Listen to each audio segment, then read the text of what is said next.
Hello, everybody. Thank you for listening in today, Wednesday, November 1st, to our Webinar Wednesday Lifelong Learning Faculty Fall Series. Welcome to today's topic, Fearless Dialogues, a new movement for justice with Emory's own Gregory Ellison, Associate Professor of Pastoral Care and Counseling at Emory's Candler School of Theology. My name is Mara Felver-Lohr, and I'm the Director of Global Alumni Relations at Emory Alumni Association. I hope you'll visit our website and learn more about all of the programs that we host internationally. These are posted at www.alumni.emory.edu. Now it is my pleasure to introduce our featured speaker, Emory alumnus, Dr. Gregory Ellison, Associate Professor of Pastoral Care and Counseling at Emory's Candler School of Theology. Days before his graduation in 1999, Gregory C. Ellison II, 99 College, was the first Black male inducted into the Emory College Hall of Fame. In his 8 years at Candler, Ellison has been awarded Faculty Person of the Year twice. And in 2014, he received the Emory Williams Distinguished Teaching Award, Emory University's most prestigious faculty teaching honor. He's author of Cut Dead But Still Alive, Caring for African American Young Men, and Fearless Dialogues, a New Movement for Justice. Today is the official release date of his second book, and we just learned from Dr. Ellison that Amazon stocked the book early, and on Saturday, days before the official release, Amazon completely sold out of the book. Ellison's work rocketed to the #1 new release in books on Christianity and culture. Congratulations. Oh, thank you. During this presentation, Dr. Ellison will inform you about strategies to create space and maneuver around hard conversation, drawing upon research from his newly released book and his experiences of facilitating Fearless Dialogues gathering. In a national climate where political pundits spar on television and social media debates end in stalemate, there are few models that demonstrate conversation across lines of difference. Yet families, churches, schools, and corporations desire pathways to engage in meaningful conversation and face difficult subjects.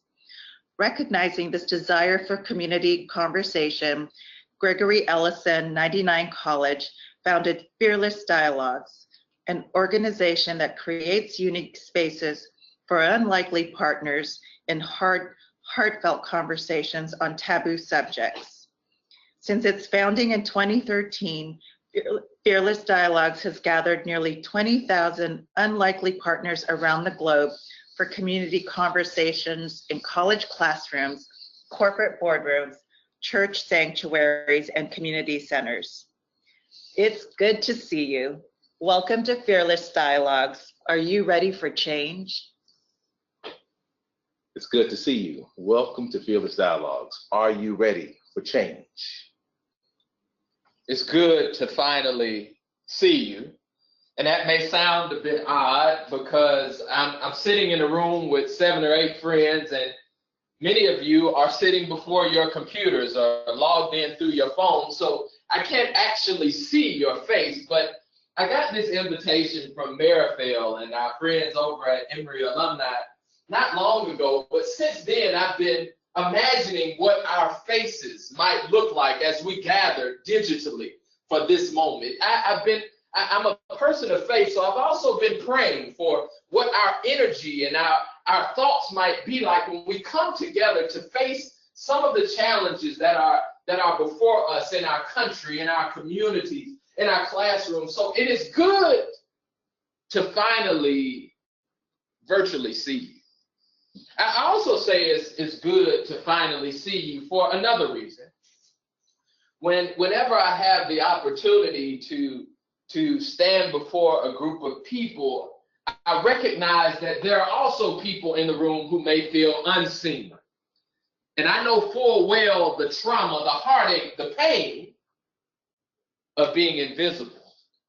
So today, as we begin to move into thinking about how we can have fearless dialogues, we will do so being very mindful of how we can see those who are hidden in plain view, how we can hear those who are screaming from the shadows. So I'd like to welcome you to Fearless Dialogues. And I'll give a brief history of Fearless Dialogues in a few minutes.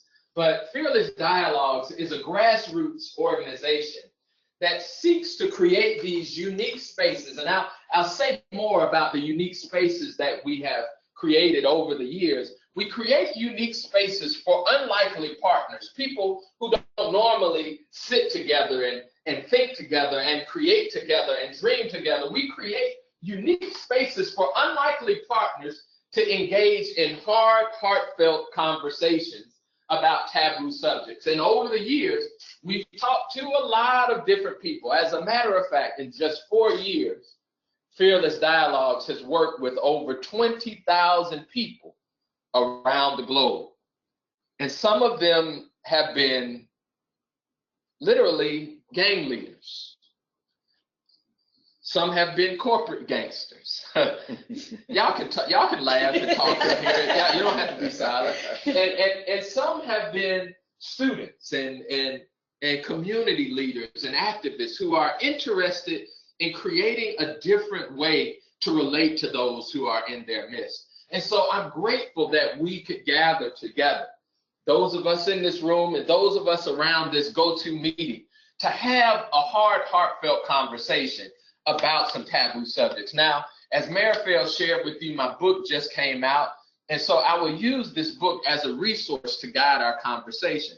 I'd also like to welcome my dear friend and colleague in our organization, a fellow animator by the name of Tavares Stevens. What's up, Tavares? Hey, it's good to be here with you. It's good to be here. So Tavares will join us in this conversation, but I must make this statement before we fully begin. If I do all of the talking, this would be a fearless monologue and not a fearless dialogue. And so your input is vital. In most webinars, the lecturer will speak for 30 to 40 minutes, and then they will have a Q&A. We're having a dialogue today, so this won't be in that format. We're asking that you will contribute with your thoughts and your ideas, and by the end of our time together, we will make a very unique piece of art guided by our dear friend and brother Tavares, based on the contributions that you make in this conversation. So let's get started. So I'm going to ask you now to take a look at these images. And as you scan these images, I'm going to ask you to draw your eyes to one image in particular. Which image calls out to you most? We call this experiment the Museum Vox Oculi. And I'm going to ask now, as you look at this image, that you would not look at them as you would look at a picture in a fine art museum. Now, here in Atlanta, those of you who are Emory alums may have gone to the High Museum. And so when you walk into the High Museum, you'll go up to an exhibit and you'll look at an image and you say, oh, that's pretty, or oh, that sucks. And then you'll move to the next image. So what I'm asking you to do is to do something slightly different.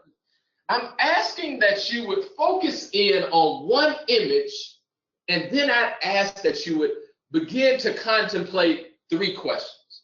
The first question is, who do you see? Who does the person or persons in this image remind you of?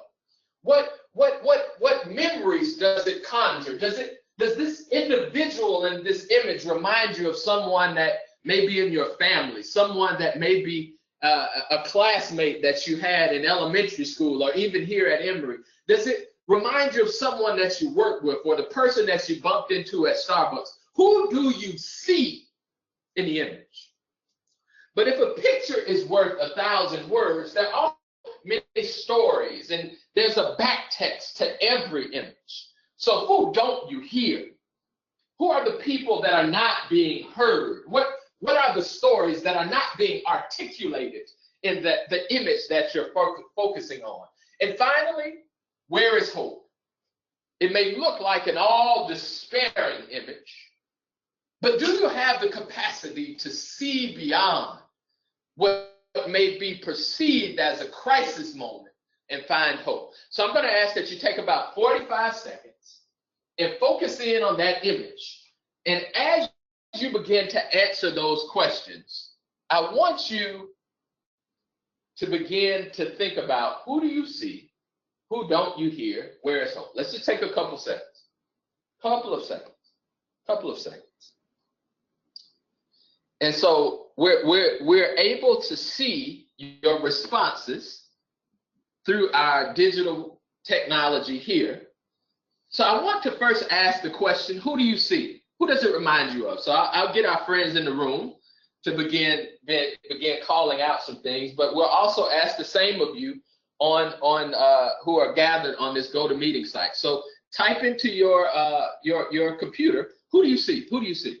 So let's start with our friends here. I see my daughter, A my daughter. 17-year-old daughter. 17-year-old daughter. Others? Who do you see? I see the unseen. The unseen? Okay, which image were you looking at? This one in the top left-hand corner. The image in the top left corner. Okay, who do you see? Come on, we need you all on the digital platform to respond back. I see 20 people. I see students. One person says, I see students. Thank you, Virginia. She says she sees students, activists, peers. She saw her best friend. Others. Who else do you see? Child in summertime. A child in summertime. Erin Thaler says that she sees kids that she's taught. Brother Gerald, good to see you. Brother Gerald said he sees abused persons who are abused by police. Okay, so the next question, who don't you hear? Who are the people that aren't heard in this story? Okay, brave people aren't heard, right? I see people, I see some peers, everyone but myself. Wow. Whoa. Okay, so who are the people that you don't hear? Thank you, Dorian. Who are the people that you don't hear? Who are the people that you don't hear? Marifel, who don't you hear in these images? I don't hear the soldiers. Okay, she doesn't hear the soldiers. Okay, others. Who don't you hear? Kara says she doesn't hear the oppressed. Erin says she doesn't hear the people that are witnessing the event. Who are the people on the sidelines? Who don't you hear? Brother Gerald says he doesn't hear those who have the capacity for change, and they may not know that they are being heard. Jill says she doesn't hear the mother. So finally, as we look at these images, where do you find hope? Where's the hope in the image? Where do you see hope?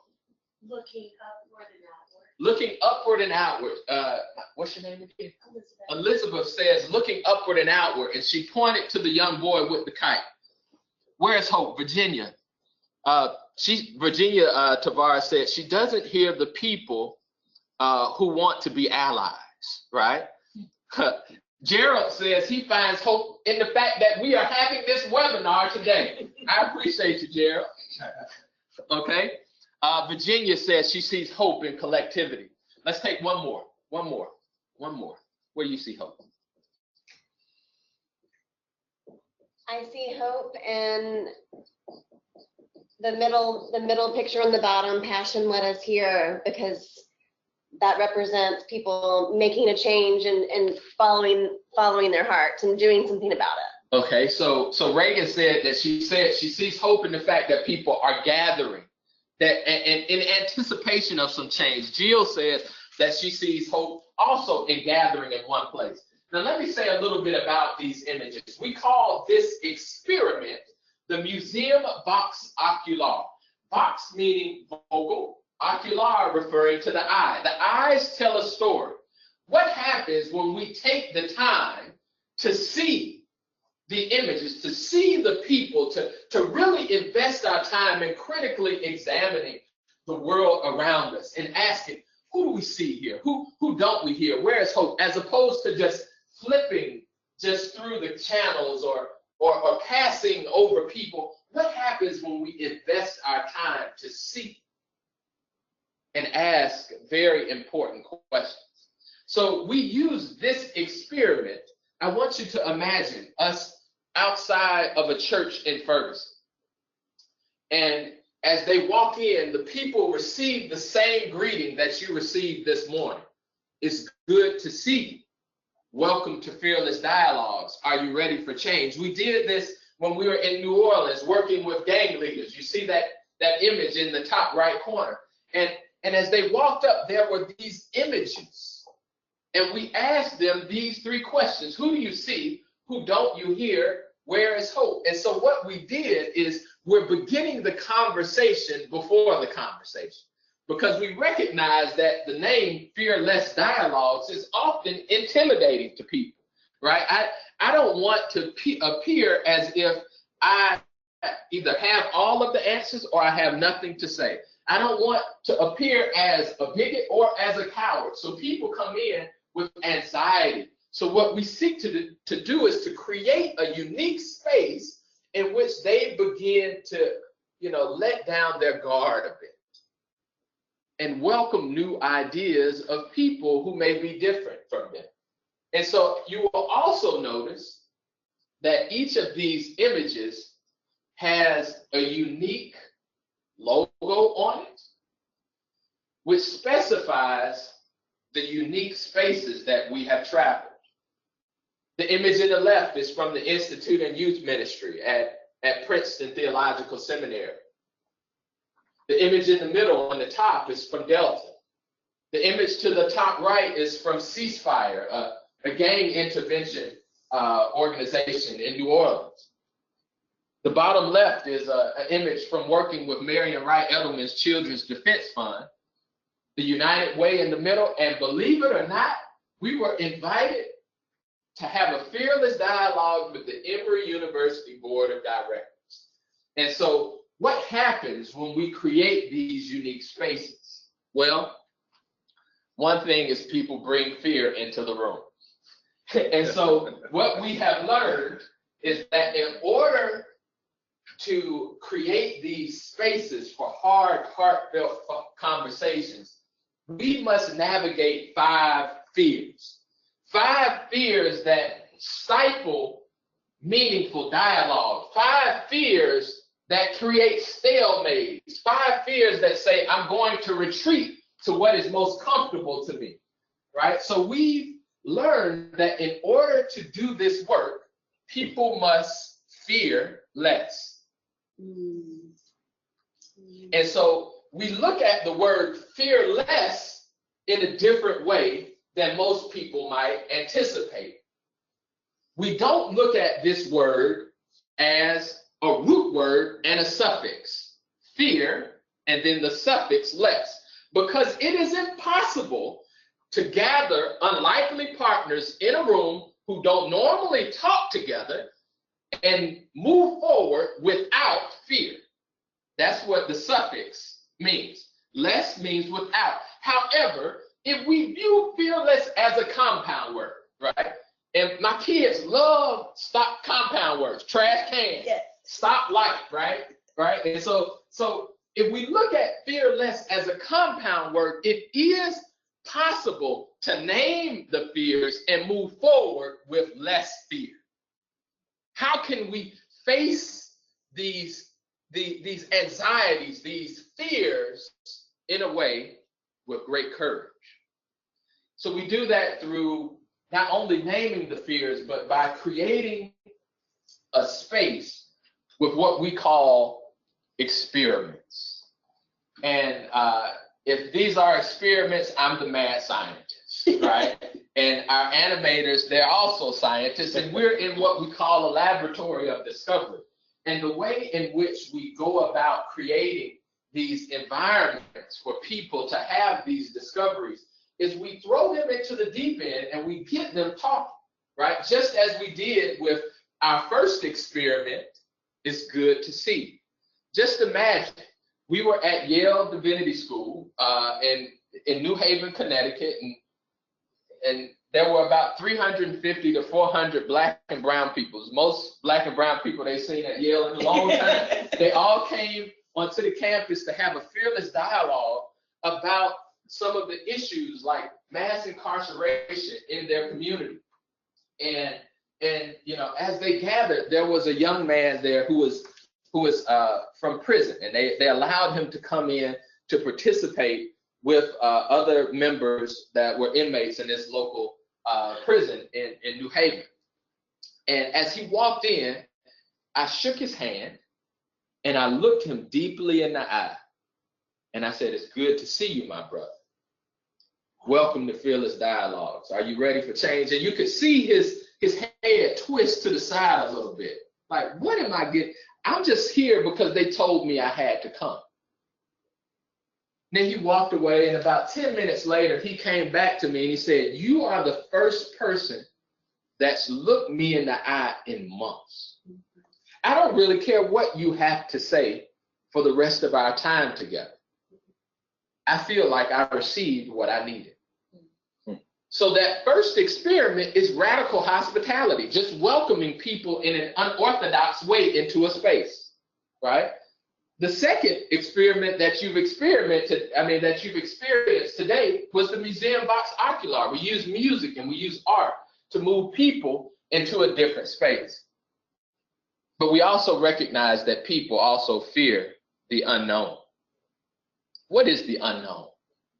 So I'm gonna read a piece from my book, and Tavares is gonna help us, right? And I was introduced to my fear of the unknown when I was 6 years old, and my grandma took me down to Arkansas.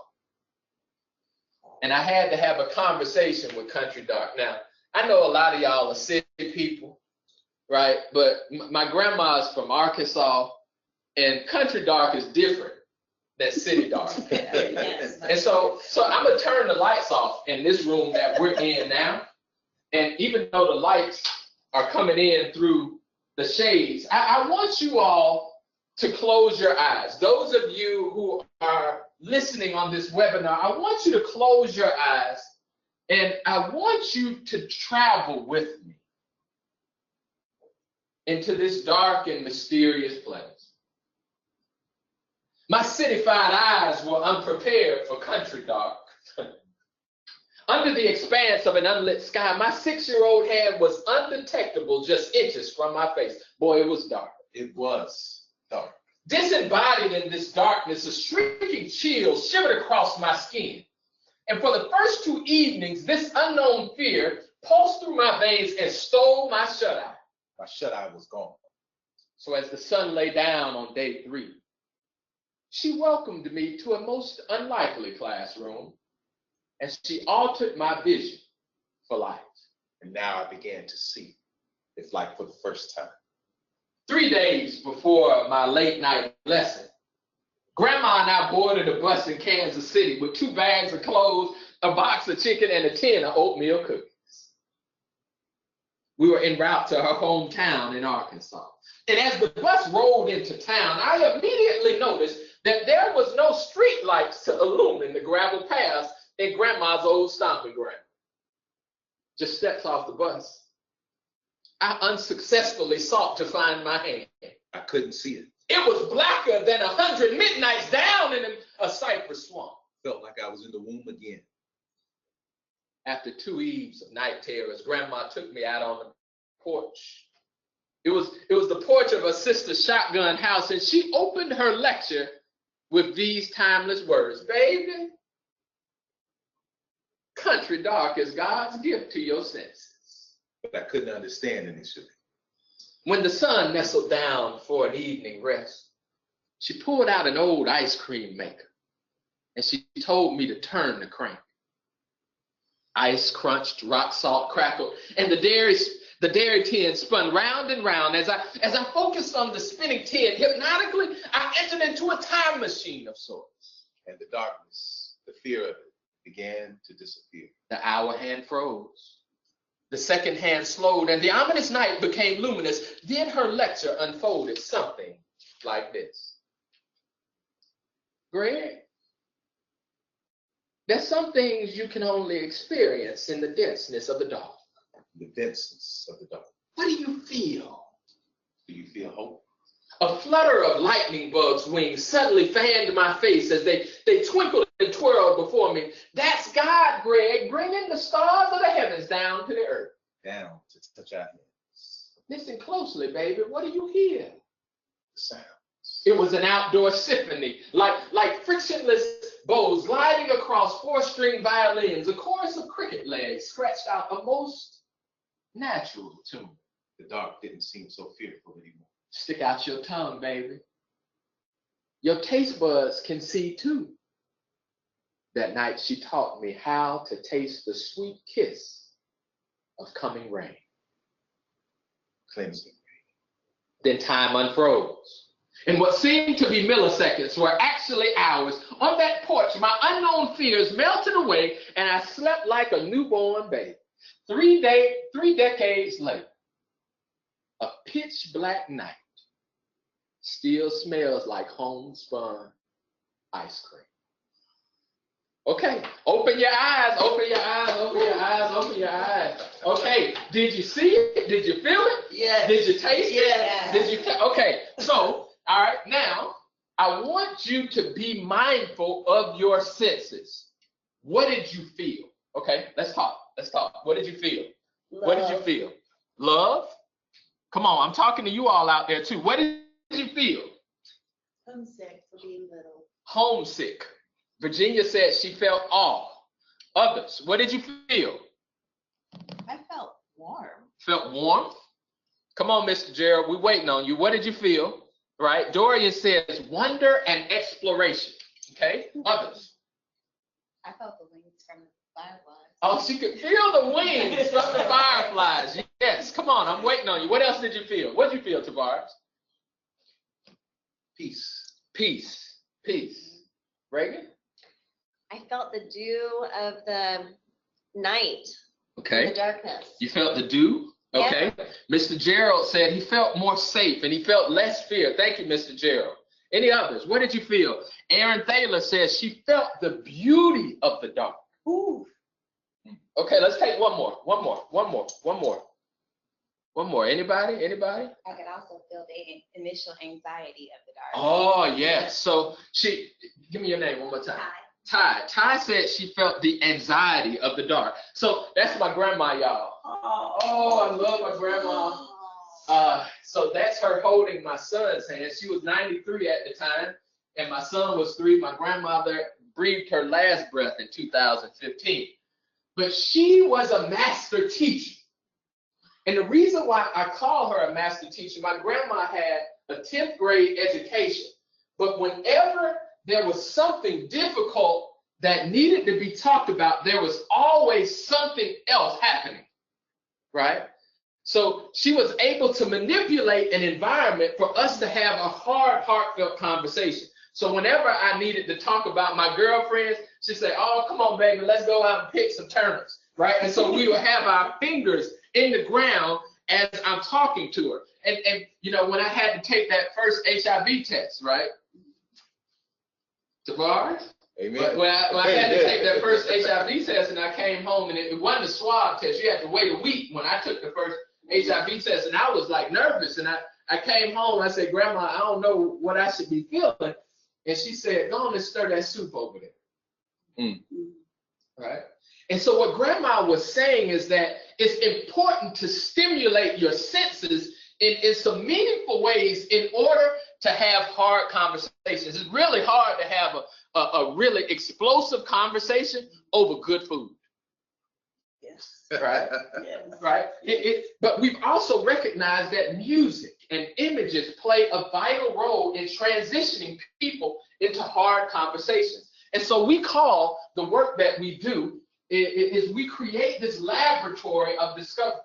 In the laboratory, that what it does is it titillates the senses such that you begin to see in a different way, not just the people around you, but you begin to see yourself.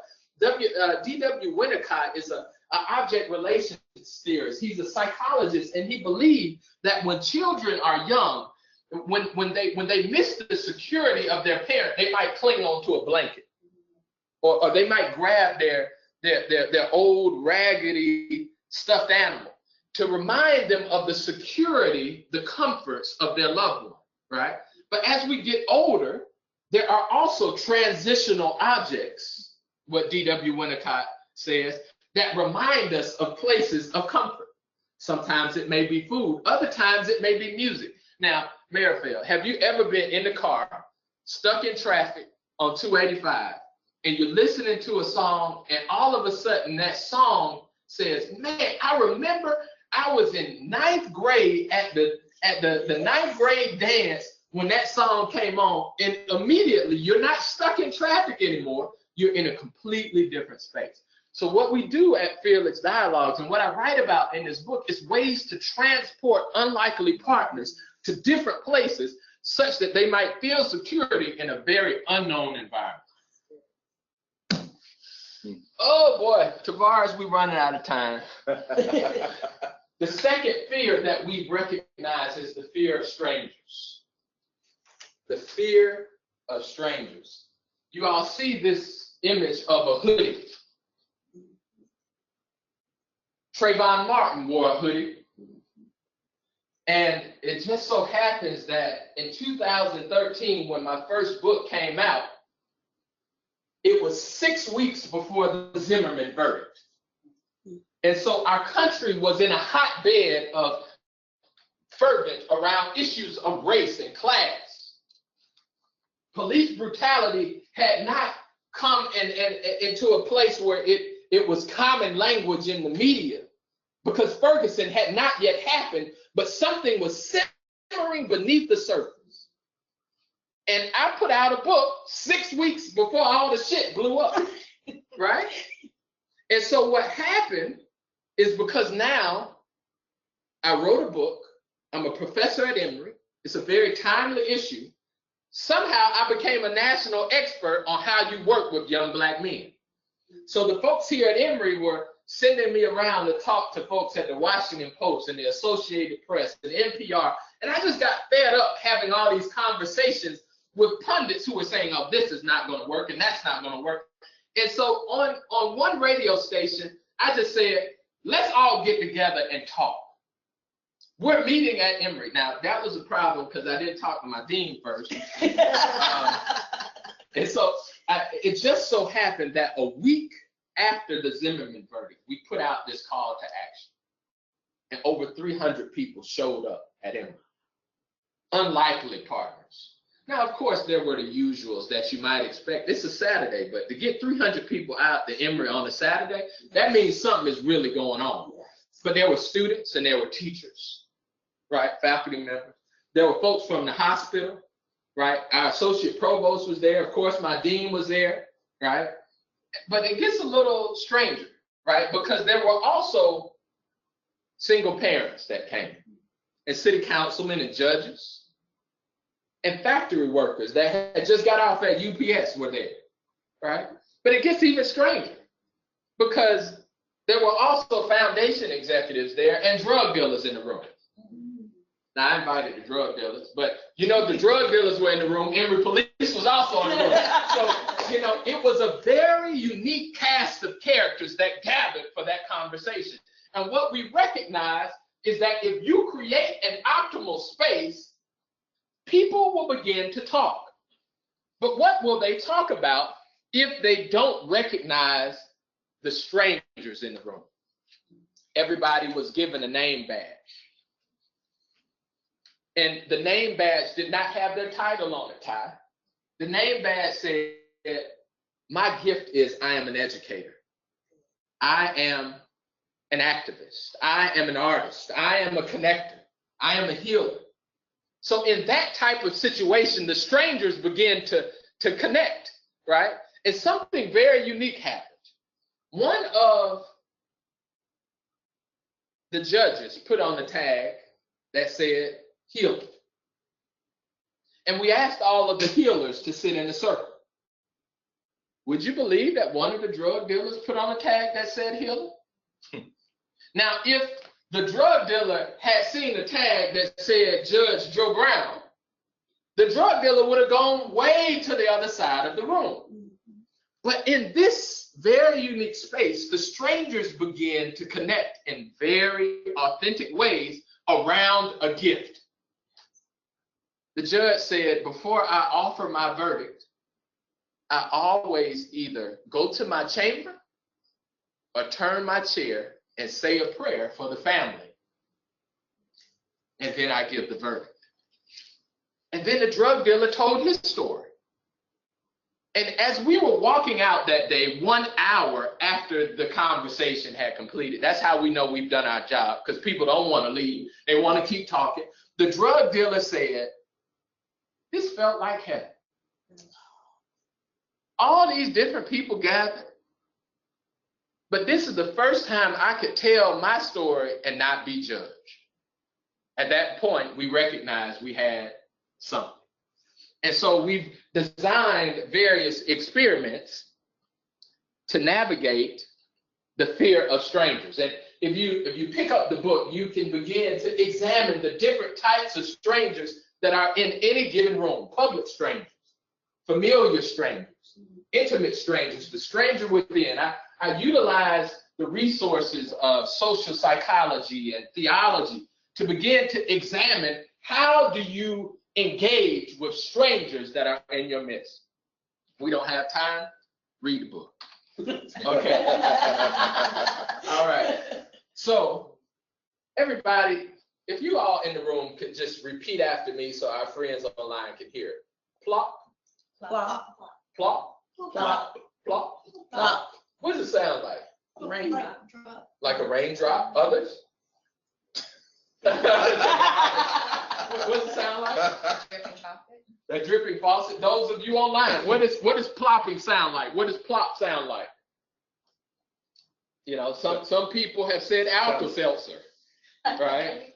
What does it sound like? Aaron, what do you think plopping sounds like? My son, I said, son, what is, when you hear the word plop, what is, he said, Dad, it sounds like when I'm pooping.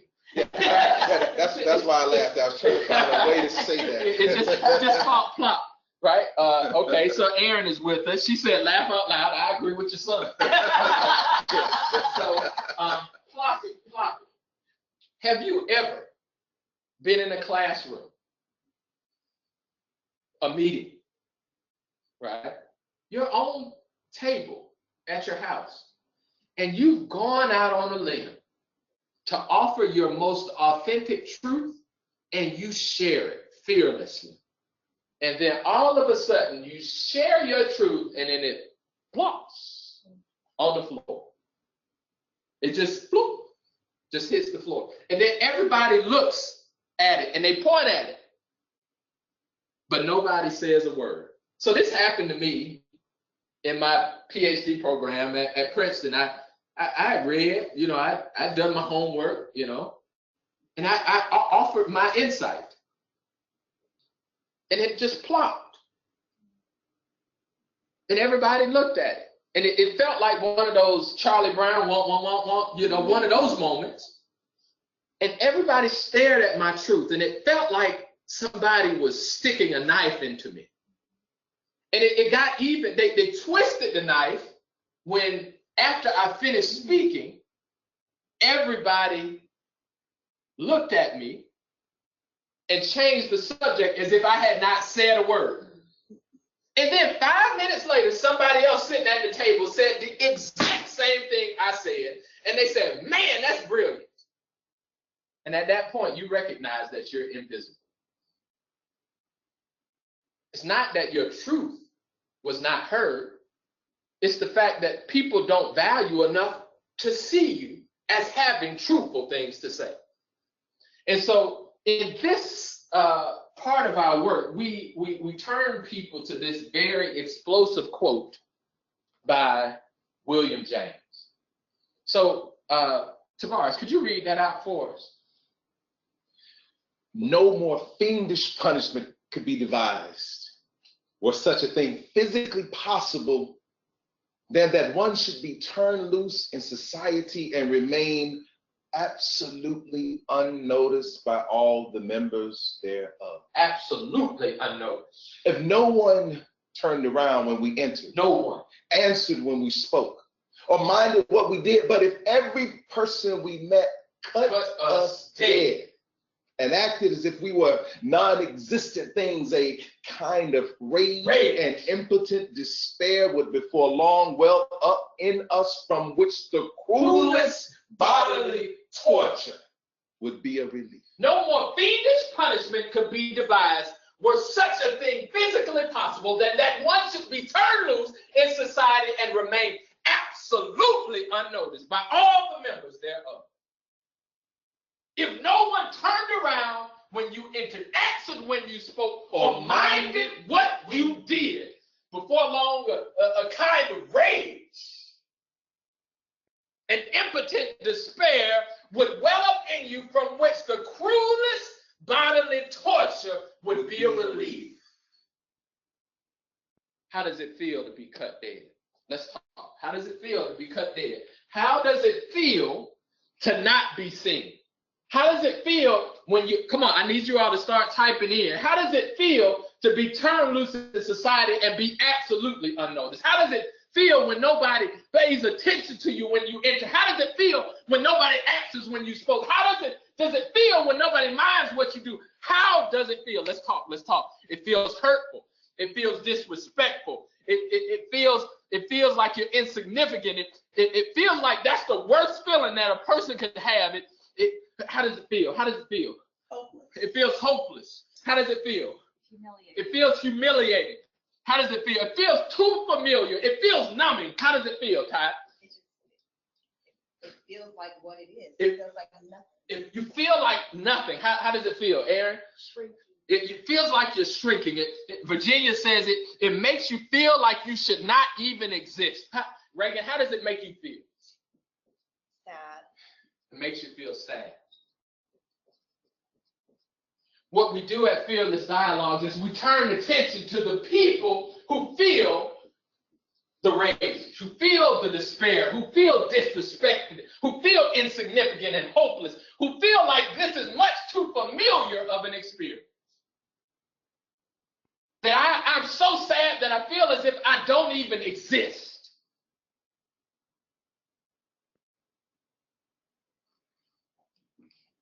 Makes you feel like crying. Makes you feel like crying. There are tears shared in this room. William James wrote these words in 1890, and they still evoke tears today in 2017. And in his 600-page book, he says that human beings are social selves.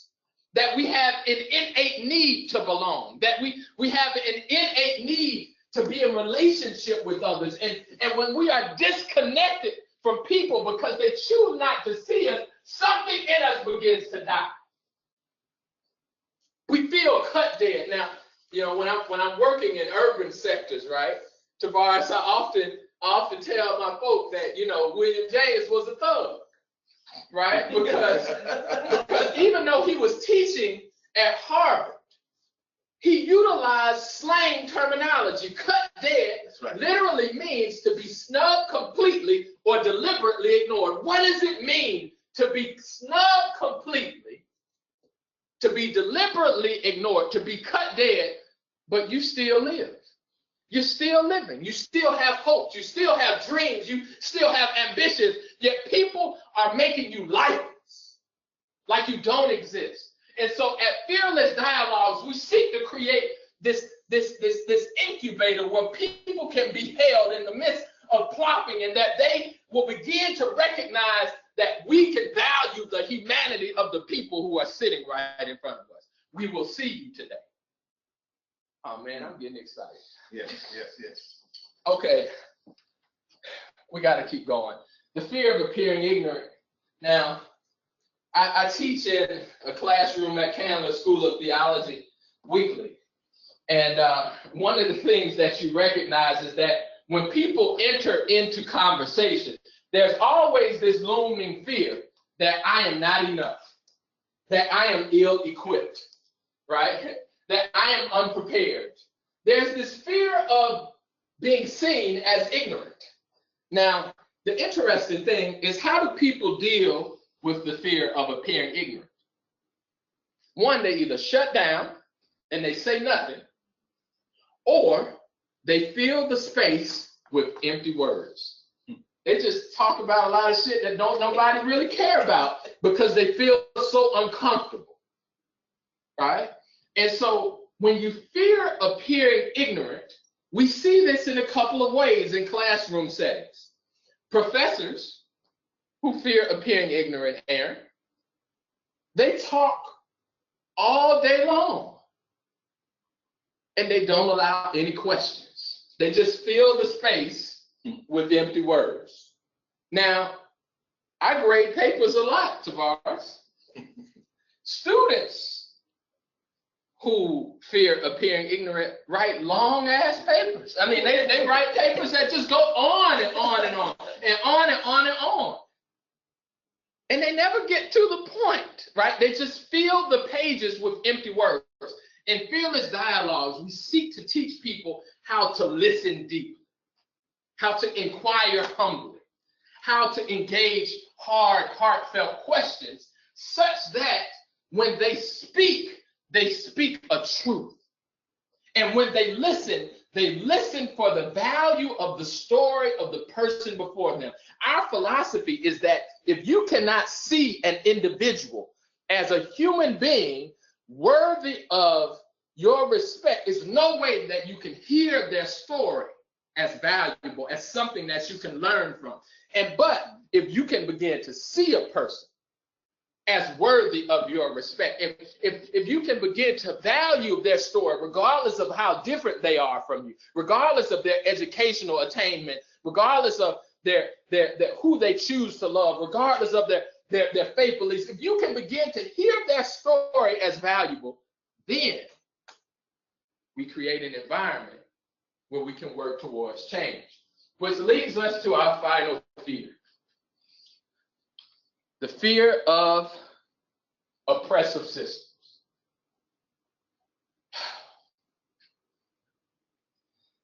This particular image wrecked my own sense of purpose and vocation. And you're going to have to read this chapter. It took me 4 months to write this because it was just so emotionally grueling, Mayor Phil. Because this picture came across the screen on Facebook while I was in Atlanta typing on my computer and working on a book. And this was 1 year and 1 day after the death of Michael Brown, where all of my friends and loved ones gathered in Ferguson, Missouri to commemorate Michael Brown's death by showing America the insidious vitriolic toxin of not recognizing that people's lives, Black lives, matter. And so they all gathered in the streets, and there were teachers and clergymen and clergywomen and activists and educators and healers. They're all there. But this particular picture tore my life up, Tavares. Because on the left, you'll see my professor, Cornell West. And it looks like he's looking directly out of the picture at me. Greg, where are you? Hand in hand with Dr. West is my old buddy, my good friend, Reverend Starsky Wilson, who chaired the Ferguson Commission. And Starsky is there singing songs in the middle of a hotbed situation, knowing that arrest would be imminent. And the thing that screwed me up most is standing next to Starsky is not just my old friend, it's not just my teacher, that's my little sister. And I don't know what is more disturbing, the fact that my sister is standing with her eyes closed before armed guards, or her shirt that says, "This ain't your mama's civil rights movement." And so now I'm beginning to question, where am I? What good is a behind the scenes public intellectual? What does it mean? Can I call myself an activist if I rarely find a picket line? Can I even consider myself a prophetic preacher if I don't have a pulpit to proclaim? The questions begin on the waiting moment, and I began to ask, how can I fight an oppressive system behind the scenes? And so the question that many people begin to ask themselves is, the problem is so large, what can little old me do to change it?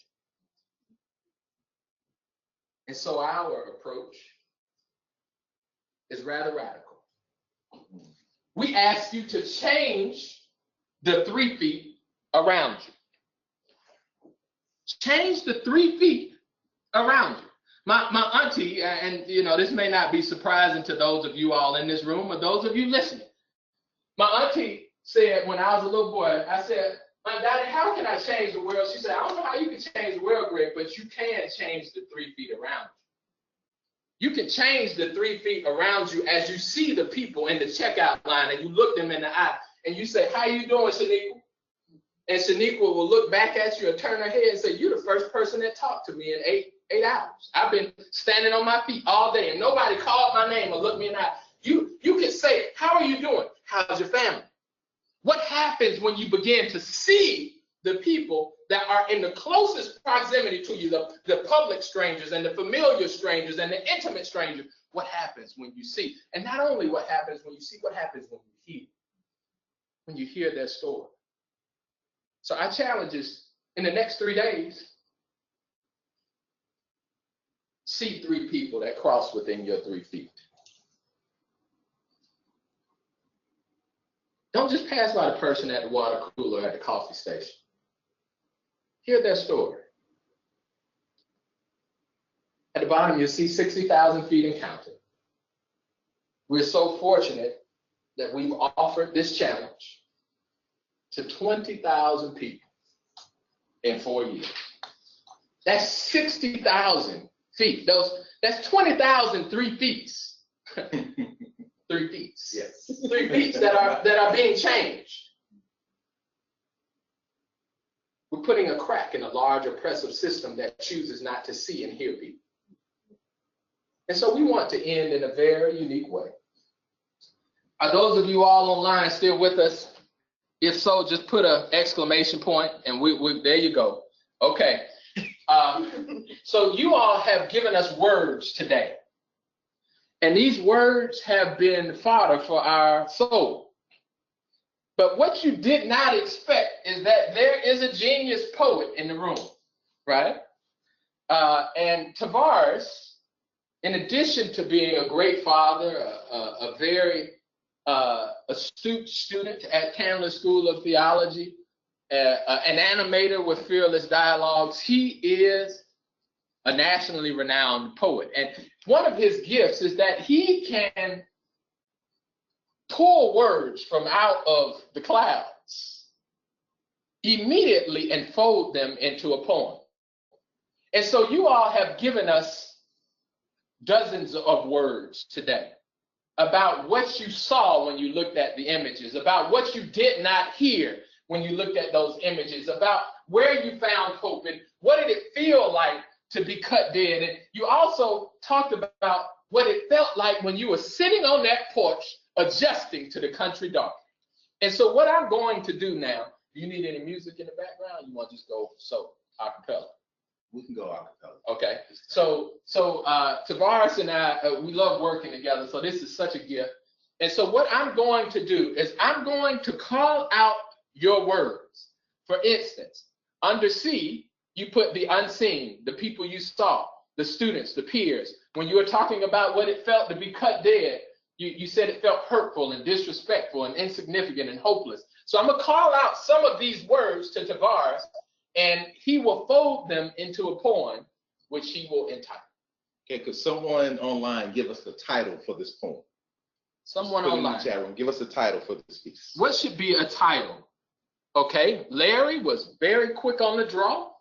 Larry's title is Hear Me. Hear Me. Oh, okay. Okay. Larry said, hear me. My wife went to Emory. What can I say? So let's just call it Hear Me. Hear Me. Okay. All right. Thank you, Larry. Okay. So the title of this piece is Hear Me. And Greg, what I'm going to do, I normally don't do this when we do these pieces. I'm going to close my eyes because I can't see those out on the internet, but I want to connect with them through the spirit, through the soul. And I'm just going to close my eyes and allow myself to walk into that country dark space that you mentioned. So let me go and turn off. As you said, hear me. Hear me. And so just call the words. I'll start with the title, and then about every 20 seconds, like we normally do, just begin to call the words. All right.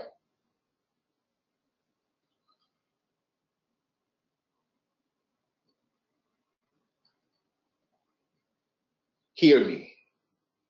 As my soul begins to speak loud and clear, I hear the present, the past, and the future drawing near into one moment in time where we are suspended like images divine, birth from heaven, who have decided to come to earth, and we are all beginning to wonder what our worth is, and we become witnesses. We become witnesses of a new day as it begins to dawn. Hear me.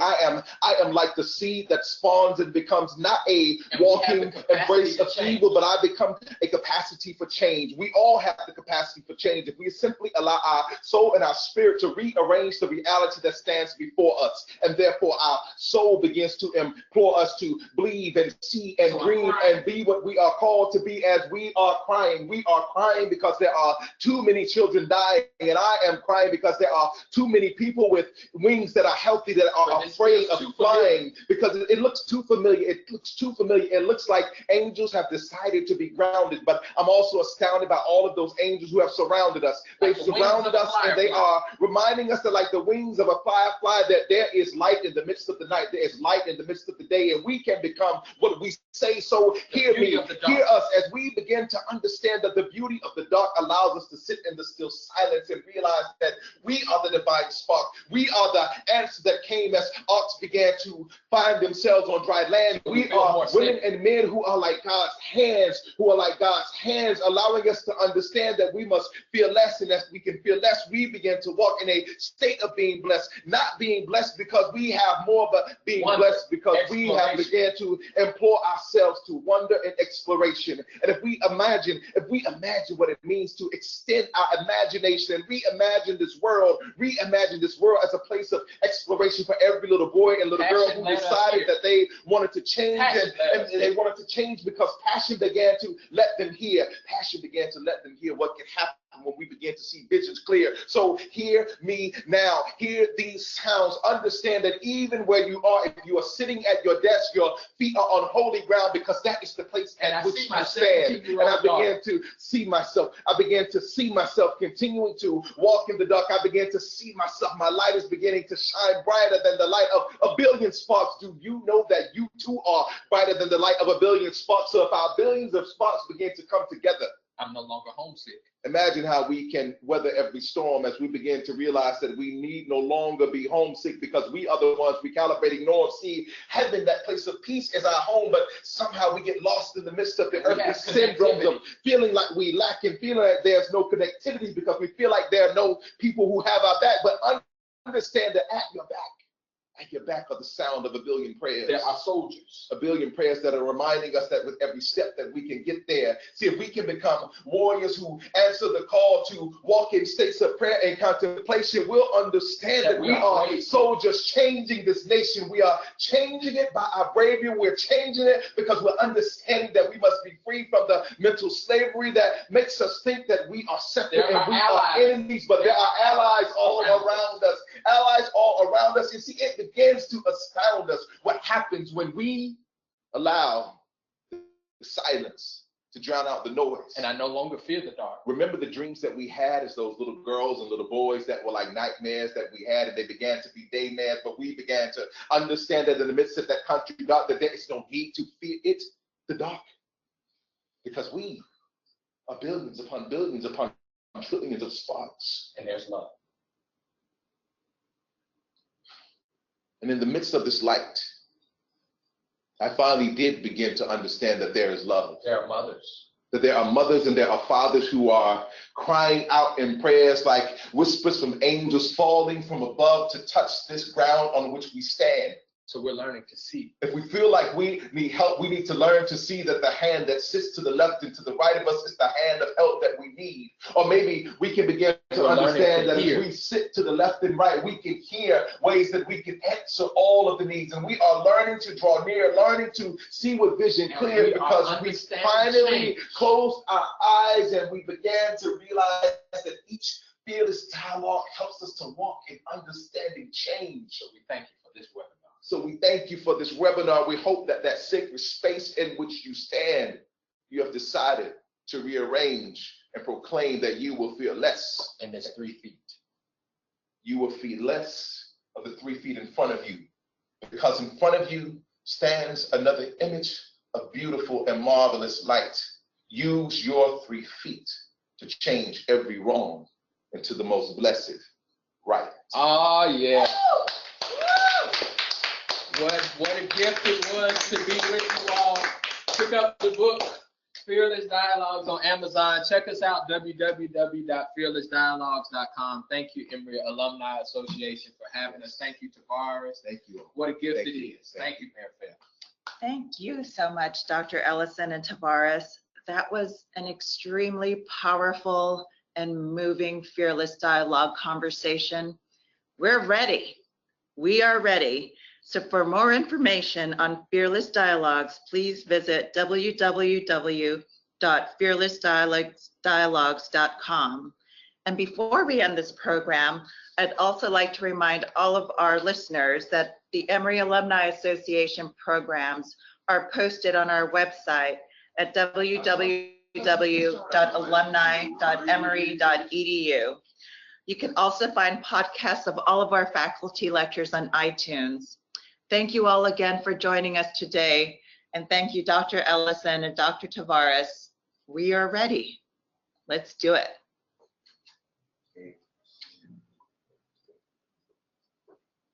Thank you. I feel like I just went to church.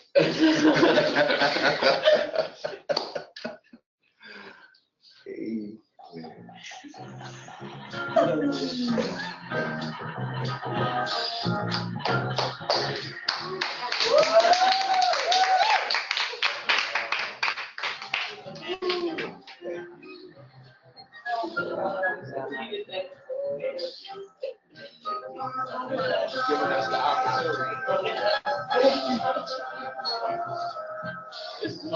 I don't know if y'all can tell, we enjoy it. I just it was like church, but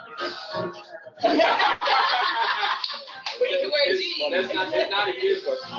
It's not a good question. The title that Larry gave us, that's all that.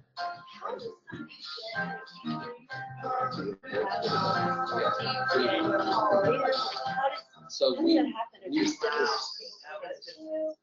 with about 500 people a month. And so they're all just, it's really, we don't do any marketing. it's also like